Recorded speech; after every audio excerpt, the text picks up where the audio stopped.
Bueno, continuamos con el módulo de gestión del patrimonio cultural. El tema 3 es gestionar el patrimonio.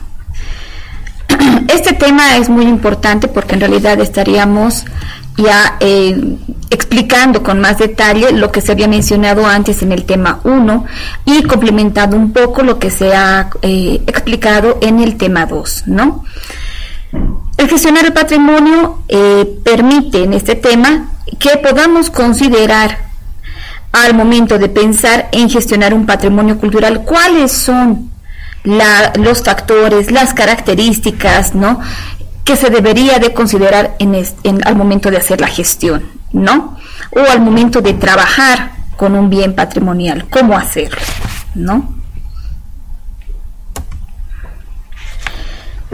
¿Cómo se selecciona la acción de gestionar cierto patrimonio cultural? Es una de las preguntas que nos hacemos muy bien. Sabemos que la normativa tiene que estar dentro, sabemos que todos los bienes culturales forman parte del patrimonio cultural, pero nosotros tenemos que saber cómo seleccionar la acción de gestionar cierto patrimonio cultural, ¿no? Y para eso nosotros consideramos, he puesto un diagrama y para eso he desarrollado un diagrama correspondiente a la gestión del patrimonio cultural, justamente con las temáticas anteriores que ya habíamos trabajado. Estamos hablando del enfoque, del contexto y de la finalidad. Estas tres percepciones que nosotros tenemos, ¿no?, tenemos que, tienen que formar.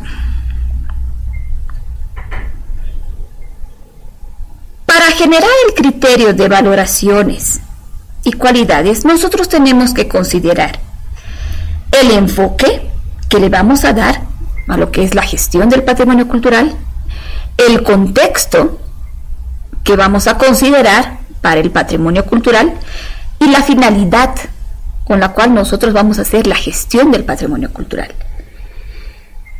Aparte, nosotros tenemos que considerar las circunstancias determinantes como las relaciones económicas, criterios individuales, ideas, creencias sociales, ¿no?, posiciones políticas o conformaciones, formación de los agentes sociales, etc.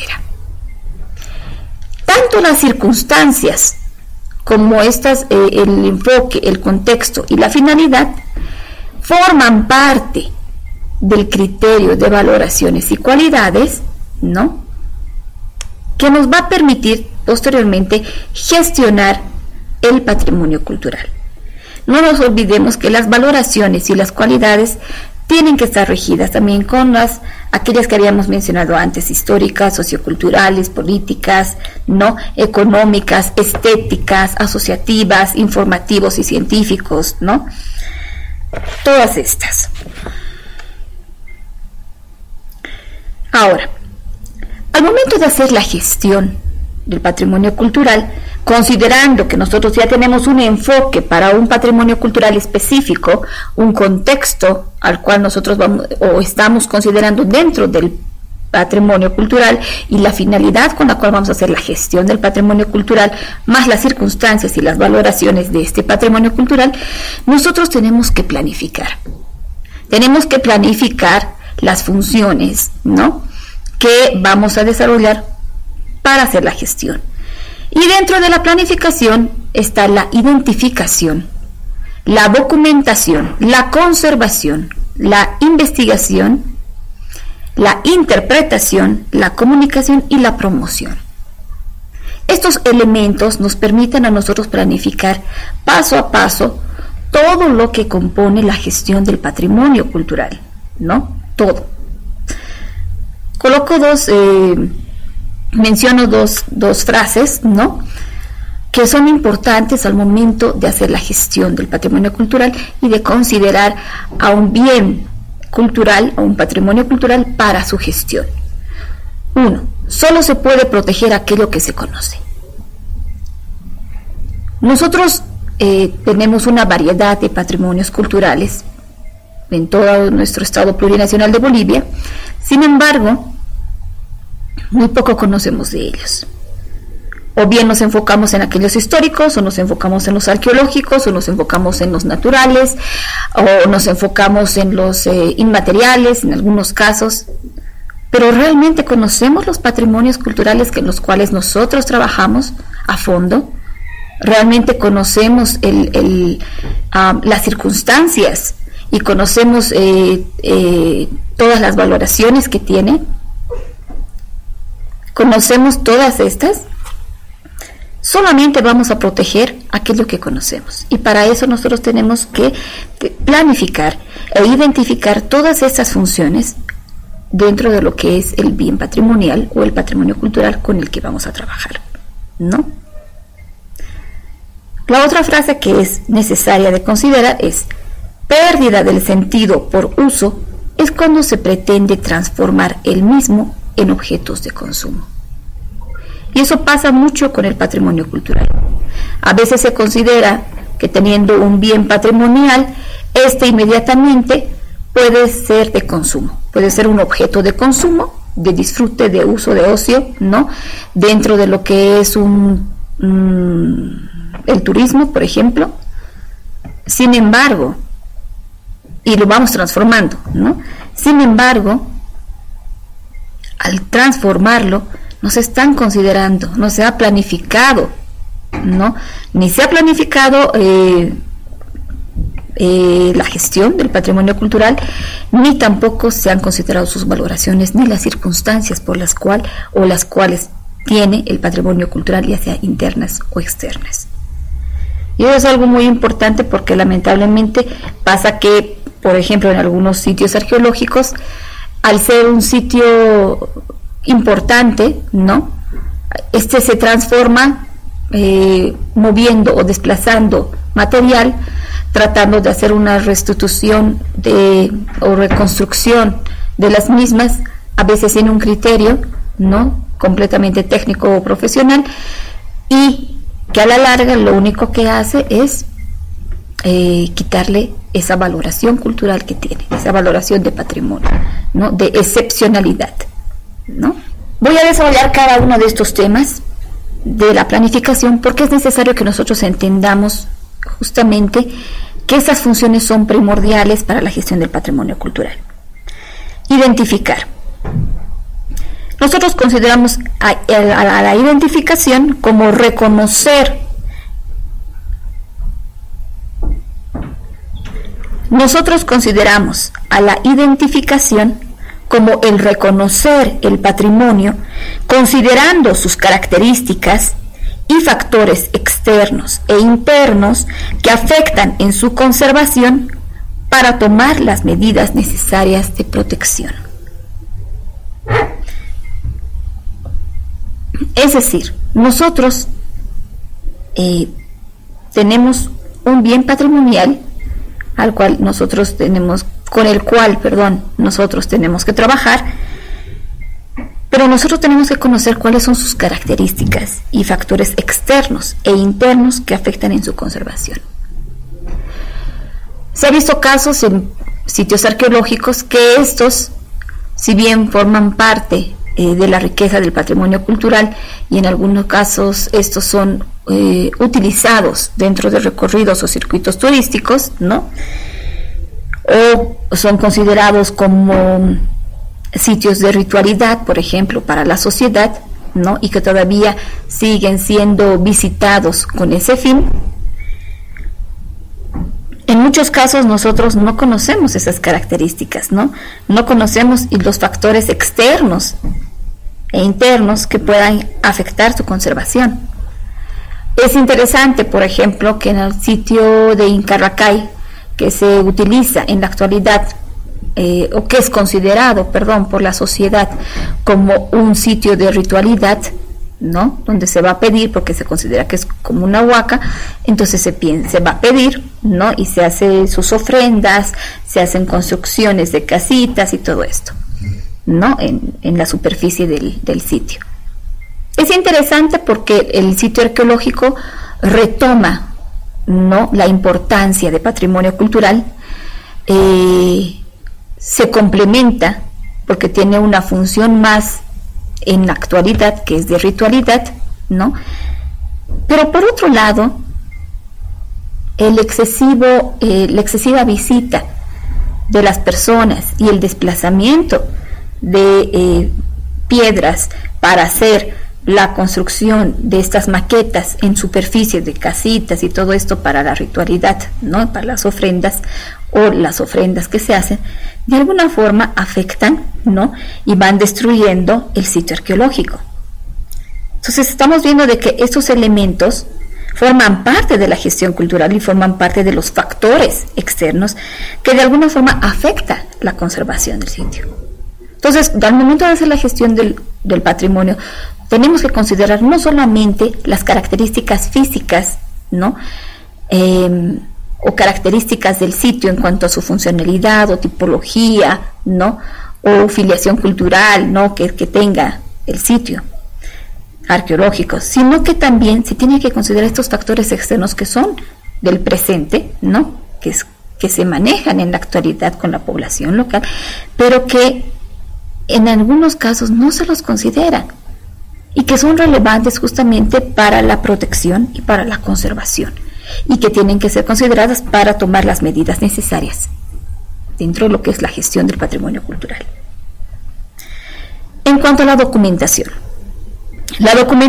es contar con toda la información correspondiente al bien patrimonial, no solo en la normativa, sino de propiedad, función, existencia y características. ¿Qué nos permite la documentación? Al tener una documentación clara sobre el sitio arqueológico, en este caso, por ejemplo, seguimos con el ejemplo, nosotros sabemos la extensión del sitio, la posible funcionalidad del sitio, la posible ocupación cultural que ha tenido el sitio, ¿no?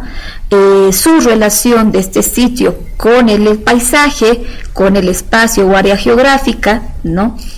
Y otros tipos de elementos, ¿no? Esta documentación, por otro lado, en tema de legal, nos ayuda a identificar qué tipo de sitio es, si es un sitio, por ejemplo, de primer orden, si es un sitio monumental, por ejemplo, o es un sitio de ocupación cultural, ¿no? Simplemente de asentamiento, o de, no sé, o es completamente ritual, ¿no? Nos ayuda a ver todo esto. La normativa nos permite, a través de la normativa, nos permite que nosotros podamos definir legalmente qué política podemos desarrollar en este bien cultural, en este patrimonio cultural, ¿no? Por otro lado, la documentación no solamente va con el tema de las características, como les he dicho, específicas del bien patrimonial, sino también de la propiedad. Podemos considerar que tal vez un sitio arqueológico durante la época prehispánica obviamente pertenecía a la ocupación, por ejemplo, inca, ¿no? Que permitía, no sé, que tenía una función específica de control. Pero a través de los años esta función cambia, ¿no?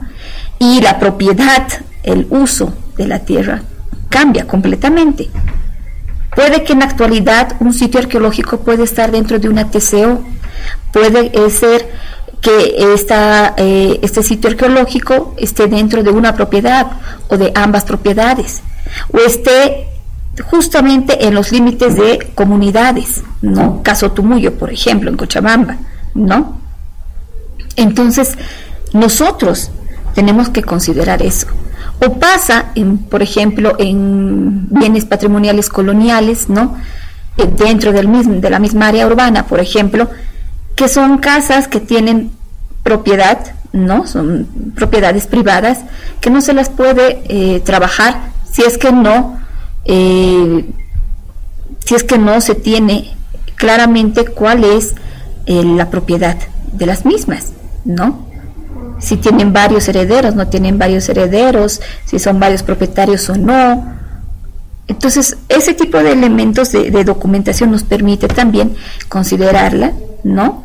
Y a través de ella hacer también la gestión del patrimonio cultural. Como hemos dicho, la función de estos bienes patrimoniales es muy importante, porque eso nos permite darle la revalorización, la valoración que tiene el bien patrimonial, ¿no? La existencia y las características, como ya hemos mencionado anteriormente, también son importantes. En cuanto a la conservación nos permite establecer los lineamientos de conservación, ya sean curativa o preventiva, considerando los factores externos e internos que pueden alterar o modificar el bien patrimonial. Al hacer justamente otro tema que está posterior, que es la investigación, al identificar el sitio, porque al identificar el sitio haces un reconocimiento del mismo, ¿no? Al documentarte sobre este, ¿no? Al hacer su visita in situ, tú te vas a dar cuenta, o uno se va a dar cuenta sobre la conservación del mismo. ¿Cuáles son los lineamientos que nosotros deberíamos de tener para el bien patrimonial? Si llega a ser curativa solamente, si llega a ser preventiva, ¿no? O si necesita otro. ¿Y cuáles son los factores externos e internos que inciden en el estado de conservación que se presenta en la actualidad ese bien patrimonial, ¿no? Investigar o estudiar permite identificar las líneas de investigación que se pueden generar a través del bien patrimonial. Un bien patrimonial puede tener distintas temáticas de investigación, distintas líneas de investigación. Y nosotros al momento de hacer la gestión del patrimonio cultural tenemos, dentro de lo que habíamos hablado del enfoque, ¿no? Y del contexto, ¿qué es lo que nosotros vamos a considerar relevante dentro de este bien patrimonial? En muchos casos, el bien patrimonial puede tener distintas ocupaciones culturales a través del tiempo, desde la época prehispánica hasta el presente. Y ahí nosotros tenemos que definir muy bien cuál es el enfoque que le vamos a dar a este bien patrimonial, cuál es la línea de investigación que vamos a considerar para su gestión, ¿no?, de este bien patrimonial. Con eso no significa que nosotros estemos sesgando o cortando, ¿no?, las otras ocupaciones, digamos, de un bien patrimonial, pero sí nosotros tenemos que considerar qué es lo que vamos a gestionar, o sea, cuál es el enfoque que le vamos a dar al momento de hacer la gestión del patrimonio cultural. Por otro lado, la interpretación está bajo las premisas anteriores, ¿no?, y permite establecer la interpretación del bien patrimonial. Nosotros, teniendo ya la investigación, la documentación, el tipo de conservación que se va a generar, la investigación, ¿no?, vamos a poder tener ya una interpretación mucho más clara de lo que es el bien patrimonial y del contexto en el cual nos vamos a manejar para la gestión del bien patrimonial, ¿no? Entonces es importante tener y cumplir todos estos pasos. Por otro lado, comunicación. La comunicación permite desarrollar estrategias de difusión, otorgando toda la información generada y obtenida con el fin de dar conocimiento a los diferentes niveles de población a lo que se pretende dar a conocer el bien patrimonial, ¿no? Es decir, comunicar, ¿no? Dar a conocer justamente toda esta información que se haya obtenido a los actores que directa e indirectamente van a formar parte de la gestión del patrimonio cultural. Es algo importante porque si nosotros, como gestores del patrimonio cultural, simplemente nos dedicamos a identificar, documentar, conservar, investigar e interpretar y comunicamos solamente a aquella entidad con la cual trabajamos, por ejemplo, o con la que estamos contratados, pero no trabajamos de forma conjunta con los actores o con la población beneficiaria, no estamos desarrollando una verdadera gestión del patrimonio cultural. Entonces es importante el comunicar, ¿no?, y el saber manejar qué estrategias de comunicación y de difusión vamos a manejar, porque no es lo mismo, ¿no?, comunicar a los actores y a los actores externos como a la población beneficiaria, o como a distintos niveles de población, infantil, juvenil, adulto mayor, adulto. Tenemos que considerar todas estas poblaciones para poder hacer una buena gestión del patrimonio cultural con el que se está trabajando. Finalmente, el promocionar. El promocionar tiene que ver con el establecer las líneas de comunicación y población o poblaciones, como hemos dicho antes, para diseñar estrategias de promoción para su conocimiento con una visión de protección y conservación del mismo. La conservación tiene que estar en todo sentido, ¿no? En todo momento. Y obviamente al momento de comunicar y promocionar, la conservación tiene que estar presente. Pero obviamente nosotros también tenemos, como he dicho anteriormente, saber manejar y gestionar esto en los diferentes niveles de población con los que vamos a manejar, con los que vamos a trabajar dentro de la gestión del patrimonio cultural. Las funciones anteriormente mencionadas deben ir ligadas a una planificación de corto, mediano y largo plazo. No se puede considerar que la gestión de un patrimonio cultural es inmediato. Requiere de un proceso administrativo, legal, social y cultural. Por otro lado, la aplicación de las funciones recomendadas hacia las instituciones y responsables de gestión también debe de establecer los criterios de intervención, si fuesen necesarios, para la conservación del bien patrimonial. En muchos casos se tienen que generar la intervención en los bienes patrimoniales, ¿no? Ahora, ¿cómo definimos la intervención? La intervención es cualquier actividad que modifique o altere un bien cultural mueble, inmueble o inmaterial. La gestión del patrimonio cultural debe considerar que la intervención puede coadyuvar en el desarrollo y la preservación del patrimonio. En muchos casos, estas intervenciones han permitido que las valoraciones de un bien patrimonial se fortalezcan aún más. Algunos ejemplos de la intervención, ¿no? Puede ser la excavación arqueológica, la restauración, la rehabilitación o la prohibición de realizar una actividad tradicional por considerarse como que atenta de alguna manera a la población.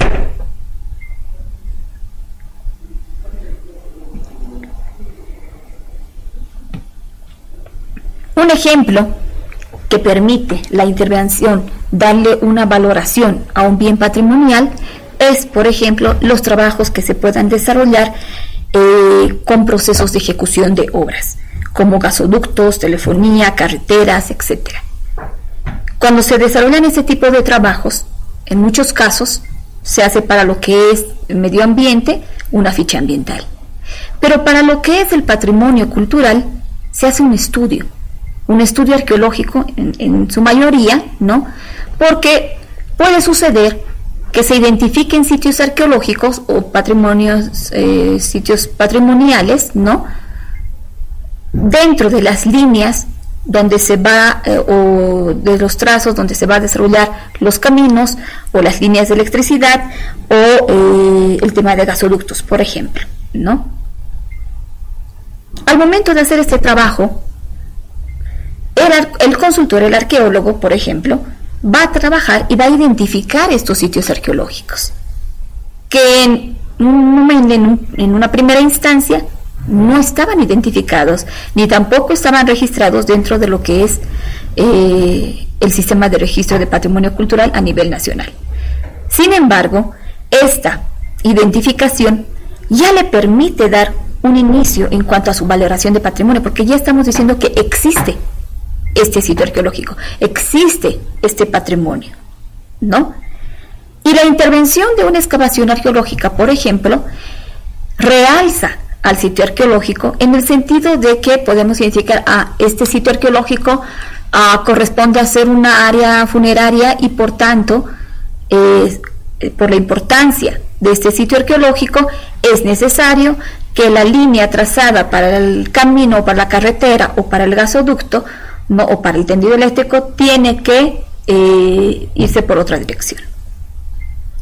Hasta la fecha se tiene entendido de que muchas de estas acciones, de estos estudios arqueológicos, han tenido resultado, ¿no? No es fácil, lógicamente, el accionar de esta manera porque implica también un montón de movimiento económico, y, de movimientos políticos, hasta empresariales, o sea, de absolutamente distintas presiones tal vez, pero que dentro de la función que nosotros tenemos como gestores del patrimonio cultural está justamente su protección. Y en este caso, este tipo de intervención permite que nosotros podamos darle esa valoración a ese patrimonio cultural que no tenía. Lo propio puede pasar con la restauración, con la rehabilitación o con la prohibición de realizar una actividad tradicional por considerarse como que atenta de alguna manera a la población, ¿no? ¿Cuál sería la finalidad de las intervenciones? Como anteriormente se mencionó, estas pueden coadyuvar a la revalorización o fortalecimiento de los mismos para un nuevo enfoque de protección y gestión del patrimonio cultural. Entre las categorías de intervención y la finalidad de las mismas, se pueden mencionar la preservación y el mantenimiento, la investigación, la restauración y la emergencia. Estas son las finalidades de la intervención. Les explicaba antes que, por ejemplo, que para el tema de gasoductos, caminos, carreteras y qué sé yo, no, esa intervención de excavación arqueológica es una intervención de emergencia, que puede después considerarse parte de la investigación, sí, pero es una intervención de emergencia. Existen intervenciones que se van desarrollando dentro de la investigación. Cuando uno hace, por ejemplo, tema arqueológico, una excavación arqueológica, esta excavación arqueológica es una intervención, ¿no? Que está ligada con una línea de investigación, ¿no? La preservación y el mantenimiento también es una intervención, porque permite realzar al patrimonio cultural con el cual se está trabajando, ¿no? Y la restauración, lógicamente, es una intervención porque es el desplazamiento, la incorporación de materiales para justamente restaurar, ¿no? Reintegrar también, en algunos casos, al bien patrimonial. Esas son las finalidades que tienen las intervenciones, que en algunos casos coadyuvan a la gestión del patrimonio cultural, y en otros casos, si no está bien desarrollado, pues le quita valor al patrimonio cultural. Por eso es muy importante al momento de considerar la intervención, cuál va a ser su finalidad, ¿no? Y cuáles son los alcances a los que queremos llegar con la intervención. Y también tenemos que considerar la calidad de profesionales que van a trabajar dentro de estas intervenciones para que no existan errores. Sea cual fuera el tipo de intervención, estas forman parte de las acciones inmediatas de la gestión del patrimonio cultural. Por otro lado, es importante que consideremos dentro de la gestión del patrimonio cultural la clasificación de organizaciones o entidades culturales que forman parte de la gestión del patrimonio cultural. Hemos hablado que existen organizaciones internacionales como la UNESCO, la ONU, ICOM, SICOM, ICROM, etc. Pero también tenemos organizaciones nacionales, como las organizaciones gubernamentales y estatales como el Ministerio de Cultura y Turismo, las gobernaciones, gobiernos municipales, museos nacionales, organizaciones profesionales, que están las entidades académicas, las organizaciones e instituciones privadas y sociales, como asociaciones y organizaciones, museos privados, empresas culturales, etc. En la actualidad, todas estas organizaciones o entidades estatales, por ejemplo, a nivel nacional, tienen una función específica, ¿no? Las funciones de las entidades están enmarcadas y están colocadas dentro de esta diapositiva, ustedes puedan leerla con más calma, pero explica un poco cuáles son las funciones, ¿no? Dentro de lo que es el Ministerio de Cultura, y eso está regido en la Ley de Autonomías y también en la Ley 530, que es la de Patrimonio Cultural, ¿no? cuáles son las funciones del Ministerio de Cultura y Turismo, ¿no? Las definiciones y funciones de los gobiernos autónomos departamentales, de los autónomos municipales, de los museos, ya sean públicos o privados, de las entidades académicas o universidades, de otras entidades y también de lo que son las iglesias o congregaciones eclesiásticas. Entonces estamos observando que todas esas entidades estatales tienen una función, ¿no? Funciones con las que se tiene que trabajar dentro de la gestión del patrimonio cultural.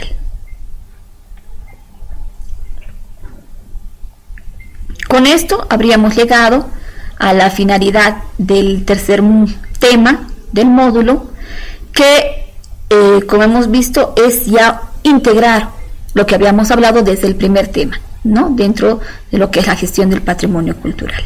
Gracias.